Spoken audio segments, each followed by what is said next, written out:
Welcome, everybody, to the first episode of the Hero of the Of the Podcast. People. You already said it wrong? I Hero of said the it wrong. People? Sorry. Should we talk about why we call it the Hero of the Podcast? Yes, please. Okay, so for those of you who don't know, for a long time I've been involved in professional wrestling, and my latest and last moniker, which we'll get to, was Hero of the People. That's right. So as a result, we've titled this podcast Hero of the Podcast. Podcast. I knew right, that. I was right. testing you, just making sure you knew. So the goal here is, for the past 3 years, after a 15-year hiatus, I came back to the world of indie pro wrestling and had a lot of fun and had a lot of matches, which we've captured on a YouTube channel. Yeah. So what we're going to do is we're going to spend the next several months, maybe a year, whatever, reviewing all of those matches and talking about the memories that were happening at the time and around it, the things backstage, maybe the individuals I was wrestling and their personalities, good or bad. We're going to talk about all of that. And the reason being is because back in my early 20s, I spent about 7 years wrestling, had a couple concussions, and a lot of that backstory, a lot of the moments in between, a lot of the interactions I had, I don't remember them. And so this really is for us to be able to have those memories, not just the matches, but also everything happening around it. And for us to review it live here with everybody. I guess it's not really live because we're recording it. No, it's not live. Pre-recorded. Yeah. So we'll get the hang of it, right?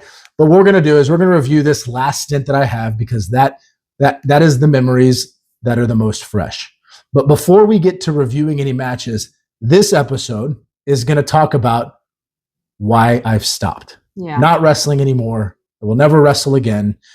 Those days are over. That chapter has abruptly closed. Right. We're going to talk about why, right? Do you want to start us off with why? It's because you told me I couldn't wrestle anymore. You were tired of it. I did it. I was done. Over it. Yeah. Just fed up. She's one of those wives in wrestling where, controls the man, tells him what he can't do. Like that was her. No, I'm just kidding. That's not it. I stopped because of an injury. And today we're going to talk about the injury. Okay. So today is day 18 of my recovery from having spine surgery. Okay. We're going to talk about how we got there. So several weeks ago, as a part of our normal routine, we got up 4:15 in the morning, more like 4:30, 4:40 for somebody else. 4:15 in the morning, and we went to the gym, which is in our garage. We got our own gym, and she does her thing, I did my thing, and then afterwards, after I'd finished all my lifting, I needed to get some cardio in. And for anybody who knows me, I love cardio, right? Hates cardio. Hate cardio. That's right. I hate cardio. And so I always try to mix it up and keep it interesting. And I decided I'd do burpees. I don't get a lot of practice time in the ring. And for anybody who's ever been involved in pro wrestling, that cardio is a whole different kind of cardio. It is very easy to get winded. Yeah. And burpees really are the only thing that I've been able to find that get me close to the same type of winded that pro wrestling does. So I thought I'll do burpees are the enemy. She has been saying that for a long time. I've been trying to tell you to do them. Yeah, go ahead. So I decided to do some burpees and went through the normal, routine of doing burpees. I get to the 11th one and I feel a pull in the back of my neck. Yeah. And I stopped immediately. I immediately told Babe here, I said, I think I just pulled a muscle, which is not uncommon. Right. Happens like every month or so. I don't know about that often. Probably more like every 3 or 4 months. Kind of feels like it's every month. Oh, babe, my neck. Oh, I need ice. No, I think I complain a lot, but I don't know about that.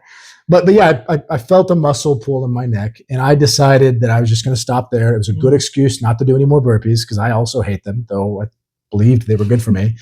And so I stopped, and I went on with the rest of my day, went to the office at my real life job, worked the whole day. And I felt a little bit of discomfort, but nothing too crazy. Went home, had the evening with the wife and the kids, and went to bed. And about, it's probably 1 or 2 in the morning, I woke up because I had to use the bathroom. I'm approaching 40. That's a thing that I do now. I always wake up in the middle of the night to use the bathroom. So multiple times. So at this point, it was a Wednesday morning that I pulled the muscle. Went to bed. Now it's early Thursday morning, about 1 or 2 o'clock in the morning. I got to get up to use the bathroom. And as I pull myself out of bed, my head it feels like it's 1,000 pounds, and my neck is really having to strain to pull it off the pillow. But I manage, and I get up, and I think, golly, that's the worst pull I think I've ever had. This is really uncomfortable. But I do my business because I'm tired, and I get back in bed and I go to sleep. Alarm goes off a few hours later, and I can't get my head off the pillow. My neck is in tremendous pain, and I tell this woman right here that I need her help. That something's wrong with my neck. She gets up, comes around. She has to help pull my head off the bed like I'm some sort of giant overgrown baby. And I remember vividly as I'm sitting on the edge of the bed, she's standing in front of me, and I have to like lean my head against her body because it just feels so heavy and my neck feels so sore trying to support it. And of course, we're talking about what should I do, whatever. And I decide I'm going to stay home. I'm going to work from home. That way I can get over to the doctor. So I figure out how to get myself up and move around. And after a while, you kind of start to get used to the uncomfortability and schedule a doctor's appointment with my primary care, go to the doctor. And when I see him, he's asking some questions and I explain to him what happened. Babe now in hindsight says that maybe I was a little too trying to act tough. Like maybe I wasn't as forthcoming with how much pain I was really in. But he did what he does. He kind of looked around. He goes, yeah, you know the saying, the bigger they are, the harder they fall. He said, I think you just strained a muscle and it just hurts a lot because you're a big guy. And so he gave me a shot of some sort of high dose steroid. That one wasn't the steroid. It was a cortisone. Oh, it was like a high dose Tylenol. Right. Yeah. Sorry. And then he prescribed me Tylenol with codeine. And he said, take these. This should do the trick. You'll be fine. So I go home and I think, okay, great. We fill the prescription. I take it, go back to bed again Thursday night. Friday morning, wake up, and it hurts more. Hurts significantly more. And so I believe I stayed home from work again, called the doctor, said, hey, this is really bothering me. And, it's really starting to radiate in the back of my shoulder. And so he kind of concluded through a virtual visit, I think maybe this is more of a nerve issue. So he prescribed me, I believe it's called gabapentin. And he said, this is really more intended for nerves. So start taking this, keep taking the Tylenol. Between the two, you should start to feel fine. So filled that, started taking that, went through the rest of the Friday. In pain. In pain. Go to sleep Friday. Early Saturday around 1 a.m., I believe it is, maybe a little earlier. I wake up. I don't just wake up. Like I continue to toss and turn and I can't sleep. And I'm so uncomfortable trying to lay in this spot. My shoulder is radiating and I decide I just can't take it anymore. So I wake, snores a lot up over here. And I say, I got to go to the ER. I can't take it. And I'm kind of in a frantic state. If you would agree. Oh yeah, for sure. Is that how you would agree? Yes. Kind of in a frantic state. Say I've got to go. I'm getting dressed, put my flip-flops on. I'm trying to tell this man because it's raining outside. Okay, it's Texas and it's raining like downpour, like the world is about to end is what it felt like. And I was like, hold on, like let me help you put your socks on. And he's like, no, I gotta go. I was like, well, I'm trying to like wake up. I was gonna go with him. I was gonna drive him. I know that he's in pain. And he's like, no, I gotta go. So this man just walks up and leaves. Yeah, I didn't want to have it. I couldn't wait for her to put shoes on. I felt like I needed some sort of intervention. I'd been uncomfortable since early Thursday morning. I couldn't take it anymore. Okay. So I just get in the car and I go. And where we live, there's a little ER clinic about 5 minutes from us. But me driving in the car felt so uncomfortable. That ride, I felt like I was groaning the whole time, just every turn that I made, every bump that I hit. When I get to the ER, I walk in, I put the 2 prescriptions down that I've been prescribed so far. And I said, this doesn't work and this doesn't work. Something's wrong with me. I need help. So they get me back. They look at me. They want me to sit down. But at this stage of the injury, sitting and laying just really, they feel uncomfortable. And so I just insisted on standing the whole time. The nurse practitioner, I believe it was, maybe actually it was a doctor. She comes in, she looks at it and she says, I really think you've got a severely pinched nerve. That's what I think it is. And she says, with that, there's really not a whole lot we can do. You've been prescribed these 2 medications. There's maybe another one we can take.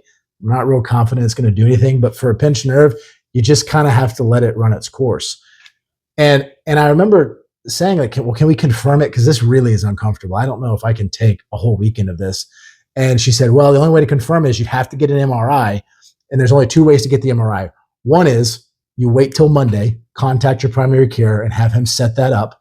Or two, you go to the emergency room in downtown at the hospital, and they can do one, but they'll only do one if they believe there's going to be a need for emergency surgery. And she said, I don't think you're there.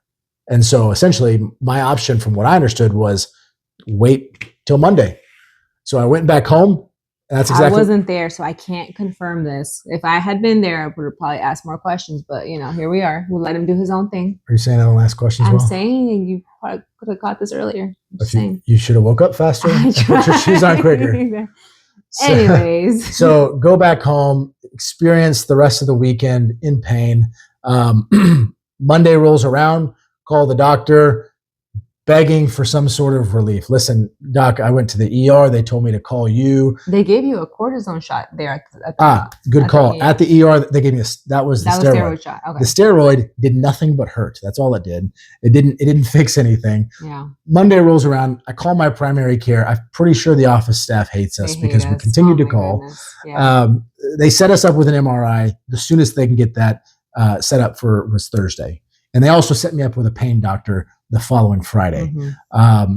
And the spine specialist that following Friday. The following Friday. Yeah. So I'm looking at dates and I'm going, okay, I got to get to Thursday, to Friday, to the next Friday. That's like, am I going to endure this for all of that time? It didn't seem possible. It didn't seem reasonable. Yeah. But he also agrees to prescribe me hydrocodone. Now I've heard of hydrocodone. I'm familiar that that's supposed to be strong. I believe that I've just been prescribed magic pill. Yeah. So we get that prescription, we fill it. And I take it immediately, even though I was supposed to wait until that night. I immediately start taking it. I don't care if it makes me drowsy. I need the pain to go away. And the hydrocodone is ineffective. It does nothing. Yeah. And so the rest of Monday, I'm in pain. Tuesday rolls around. At this point, I've gone back to the office because I can't keep taking days off. And in the office, I'm just uncomfortable. And, I was fidgeting on the ride in there. I'm fidgeting in my office. Even I recall one of my employees is telling me, are you okay? And I said, no, I'm really not. I feel uncomfortable. Hold on. I think that was Monday because Tuesday you left to Houston. You came back Wednesday. So either way, yes. Yeah. Yeah, that's true. So Tuesday or Monday night, I get a call that I need to go to Houston. And so I book my travel. I fly to Houston on Tuesday, and that flight, even though from Dallas to Houston, it's like an hour and 15-minute flight, it's not very long. Sitting on that plane, that cramped space, I'm sure the altitude affected it. Just so you guys are clear, this man is 6'3", 200 and whatever pounds. He's a big guy, and he's in a little small airplane seat. So if you guys can visualize that. And it forces, I noticed that when my knees were above my hips or level, the pain was more intense. And on an airplane, there's no like stretching out, getting your hips over your knees. And so I had to sit in like a torture position for an hour and 15. When it finally cleared, I get off the plane, I get to my rental, and then I encounter an hour and a half of Houston traffic in my rental car. Yeah. And again, in the rental car, when you sit in a car, no matter how much you adjust the seat, it puts your hips below your knees. And so that felt like torture. I found myself trying to sit on like the middle console just to get above my knees and be a little bit more comfortable. I do what I got to do in Houston. I go back to the hotel, more traffic on the way to hotel. And then I just try to relax. Like the hard part was over. All I got to do now is get through tomorrow and get back home. So I go to sleep Tuesday night. Yep. Wednesday early morning, probably around 4. I wake up and now I felt the worst pain that I've ever felt. This radiating behind my shoulder blade. I feel exhaustion all the way down my right arm into my hand. This finger's numb. Half of this one's numb. Part of my thumb, my palm is numb. And I'm thinking, this is just getting worse. And so I wake up 4 o'clock, something in the morning, and I roll out of bed because laying down is so uncomfortable. And the only comfortable position I can find is like a prayer position at the edge of my bed with my arm hanging out. And so I get in that position and I'm sitting there and I'm thinking, what am I going to do? Like everything hurts. This is the only way I feel even somewhat comfortable. I've got to check out of this room at some point. I got to take a shower at some point. I got to get in the car and drive back to the airport, and I got to get on a plane. Like, how am I going to get to all those steps? And so I call my wife, and I'm telling her what's going on. And I know she also doesn't know what to do. She knows there's no good answer. She's recommending, like, is there someone who can come pick you up? But then we got the problem of what to do with the rental. Is there someone who can get you, maybe drive you home? But if I drive home, then what do we do about the flight? And again, the rental. Like, it's just no good answer. And so I just determined I'm just going to figure out one step at a time. Yeah. So I go from laying across the bed in a prayer position to, let me just get to the shower. And I get to the shower, and I'm hoping that the warm water will help, and it doesn't. So I get out of the shower, go back into my prayer position. I think, okay, what do I do next? I got to get dressed. Okay. Which at this point, putting on socks is like the most complicated task I've ever experienced. And of course, I've got my like compression socks, which are super tight. Oh my gosh, pain. And so I figure out to finally get dressed, back to prayer position, think about what to do. Then I think about packing everything, back to prayer position. What's the next step? And then, get in the car, torture, get to the airport, get on the flight, and then fly back home. Just the worst pain ever. But when I finally get home, when I land, get to my car, drive to the house, and I get home, I think, okay, it's Wednesday. All I got to do now is get through one more night, and then I get the MRI. Yeah. The MRI, if we could just get the MRI, maybe that's going to tell us something that will give the doctors a better step next, right? And so, again, another sleepless night. So now we get through Wednesday. I've now gone an entire week with really no sleep because I couldn't sleep with this pain. But we get into Thursday, and we go to the imaging center, and I go through the process of getting on the gown and all that, but they need me to sit in this this tube. Any of you guys who've ever been inside of an MRI machine, it already is uncomfortable if you feel fine. You're cramped in there. You got to be completely still so they get the imaging. Now the problem I had is the surface you have to lay on before they slide you into that tube. It's not soft and it's not comfortable, and I've got to lay this part of my back onto the surface. And it's the part of the back that's just radiating the most pain.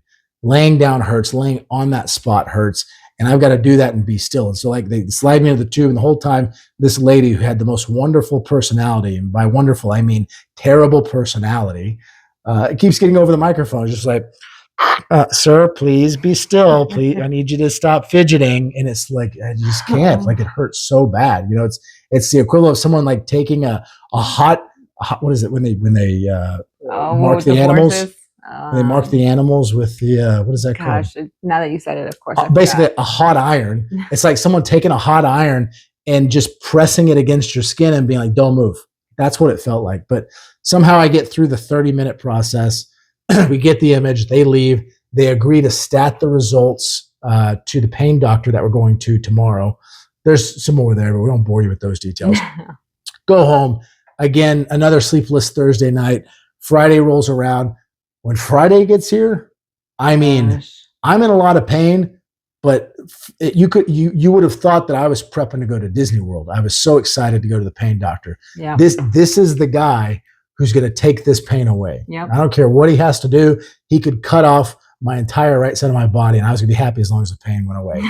So, car ride from hell, back to the area where the pain doctor's at, get the appointment, get the results. And the results we have, I guess the type of MRI we paid for only gave us a written report.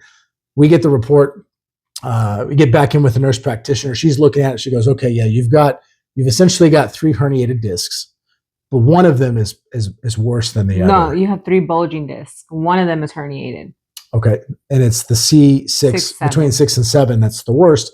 And that is she's saying that one is pressing on the nerve, which is causing all the pain. Right by the spinal cord. So she said there's a few things they can do with this. Is they can obviously do surgery, but they don't want to do that. That's kind of a last result. So what they can do is they can give me an epidural into that spot, with the idea being that the epidural would reduce the swelling, take away the pain, and then over time, hopefully that disc will bring itself back into place. Yeah. That's the hope. And so I was like, great, let's do it. Why are we still talking? Like, let's just go get your stuff and let's get it done. And she says, well, here's the problem. It's Friday. The doctor doesn't work on Friday. I mean, you essentially, I felt like I just got told my dog died, like I just Yeah. devastated. I'm not really one who cries very often, but tears just fell from my face. I just walked out of the room back to the parking lot, just completely helpless. My wife stayed behind, talked to the nurse practitioner a little bit longer, and tell them what'd she say to you? Well, she saw that he was like in really bad pain, and she said if he can't last through the weekend, just go ahead and take him to the specific hospital downtown. They have a neurosurgeon on call, and they'll be able to help him. And so went back to the car where he was obviously very distraught, and I was like, we got to go to the emergency room. Like, we'll just go right now. And he was like, no, like it's Halloween. The kids need to go trick-or-treating. This man, like, despite the pain, he still wanted to make sure that the kids had a good Halloween. And that's just the kind of person that he is. And that's why we love him. And of course, that's why I worry about him, because I need him to stay alive. And so I was like, we'll figure it out. Like, we'll figure out what to do for trick-or-treating, but we need to take you as soon as possible to the hospital. So he agreed. And thank God for my parents who were able to come through last minute and take care of the kids and take them trick-or-treating and whatnot. And if you remember, for some reason, when we got home and we're waiting for, there was a period of time we were trying to coordinate the kids. When we got home, I went to the bed, and now I could somewhat lay comfortably. Because you had the steroid, they prescribed you the steroid pack. Yeah. So I guess the steroid pack had done something to where the symptoms shifted. Now walking sitting or standing were very, very uncomfortable. And but laying, I was still feeling discomfort, but not nearly at the extreme level I had been. You actually slept like a good 20, 30 minutes. Yeah, I think I took a nap. I hadn't had a nap in a while. So laid in the bed, while we wait to coordinate how to get the kids to the in-laws. And then we go to the hospital, and that car ride, now I have to sit. Sitting now is even Let's just be clear before we continue, because you've mentioned car rides from hell like multiple times now.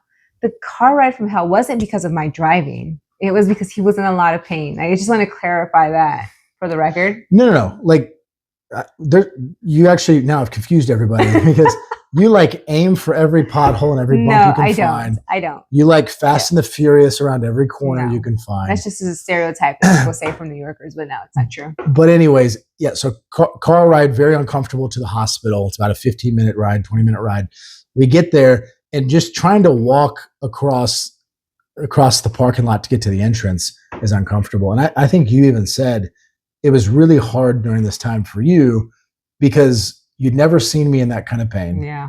I'm constantly like groaning and just it felt frustrating for me to just be there and just watch you go through this pain without being able to help you. So I just nothing you could do. Nothing.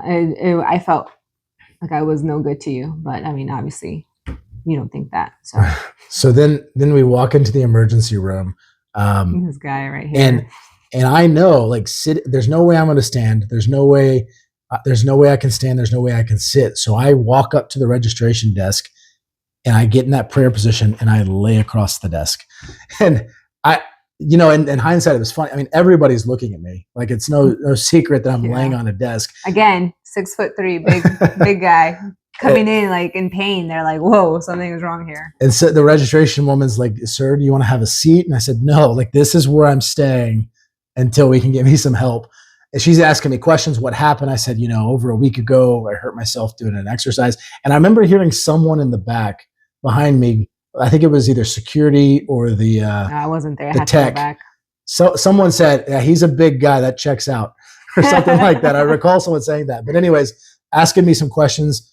They just bring me a gurney and they take me straight back. Thank goodness. And so we go back.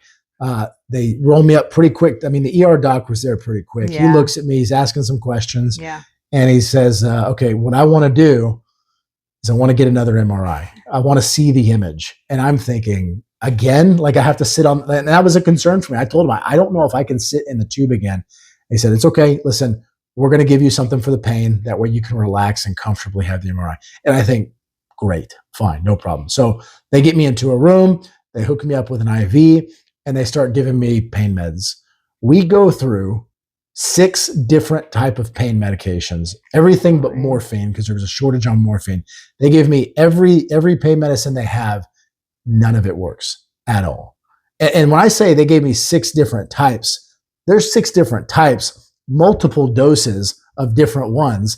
And I have so many painkillers in my body now that they hook me up with oxygen, because if I remember correctly, they said that I now have so many in my system. There's a concern that my lungs will start to cooperate, and they may have to make sure I have oxygen. Yeah, they just want to make sure that your breathing stays normal, because it could drop and you can pass out from all the medicine in you. Right. Plus, you haven't ate at this point yet in hours. Mhm. And again, you're a big guy. You need food.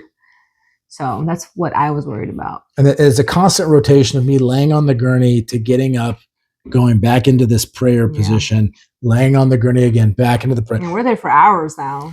Yeah, and big shout out to Devin and Michael, aka Noodle, two friends that just showed up to two friends that just showed up to be by our side that we never expected to be there, and they stayed for hours.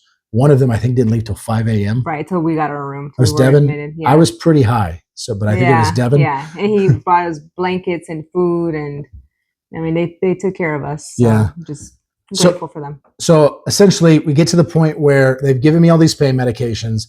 All it's done is numb everything in my body except for this pain. And we kind of get to a fork in the road, and they say, okay, we can either keep trying to give you pain medication and see if it kicks in, or let's just get it done. And I said, let's just get it done. Let's figure it out. And so take me back to the MRI, more and more of the, please be still. We need to stop fidgeting, finally get the image, get me out. They look at it and they say, yeah, your disc between the C6 and C7 is so bad. It's pushing on your nerve root, which is causing all of this pain. And it's pushing on your spinal cord, which means there was concern that if that got any worse, I mean, I could be looking at maybe not walking or partial paralysis, whatever. But they also noticed I've got a degenerative spine. My spine is not in the condition it should be for someone who's my age.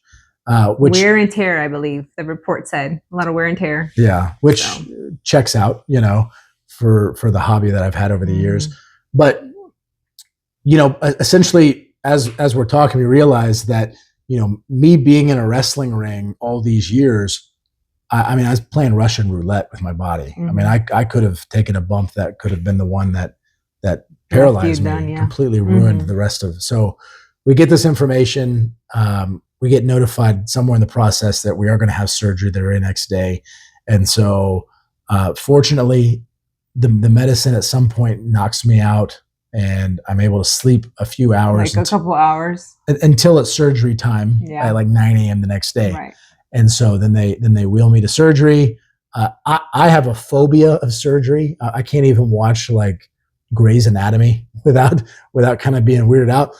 But I'm in so much pain that I don't care. Like, I mean, they told me like, we're going to cut the throat in the front and we're going to go through to the back.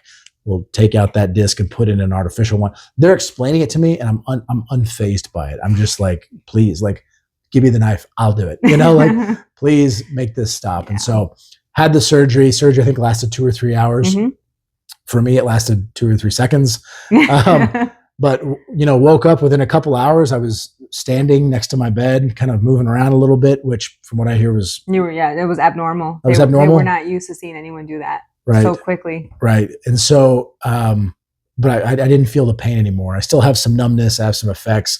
Obviously, I'm still recovering. I can't do all the things I used to do.